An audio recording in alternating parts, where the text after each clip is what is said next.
सदर आसिफ अली जरदारी आज लाहौर में PSL के फाइनल मैच देखेंगे। सदर जरदारी लाहौर में क़याम के दौरान पीपल्स पार्टी पंजाब के रहनुमाओं से मुलाकातें भी करेंगे। सदर मुमलिकत आसिफ जरदारी हफ्ते की शब लाहौर पहुंचे थे। वो 3 रोज़ क़याम के बाद वापस इस्लामाबाद चले जाएंगे। सदर आसिफ अली जरदारी आज लाहौर में PSL के फाइनल मैच देखेंगे। सदर जरदारी लाहौर में क़याम के दौरान पीपल्स पार्टी पंजाब के रहनुमाओं से मुलाकातें भी करेंगे।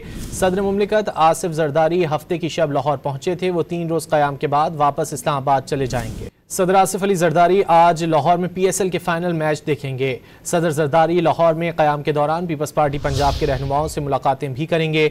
सदर मुमलिकत आसिफ जरदारी हफ्ते की शब लाहौर पहुंचे थे। वो 3 रोज़ क़याम के बाद वापस इस्लामाबाद चले जाएंगे। सदर आसिफ अली जरदारी आज लाहौर में PSL के फाइनल मैच देखेंगे। सदर जरदारी लाहौर में क़याम के दौरान पीपल्स पार्टी पंजाब के रहनुमाओं से मुलाकातें भी करेंगे। सदर मुमलिकत आसिफ जरदारी हफ्ते की शब लाहौर पहुंचे थे। वो 3 रोज़ क़याम के बाद वापस इस्लामाबाद चले जाएंगे।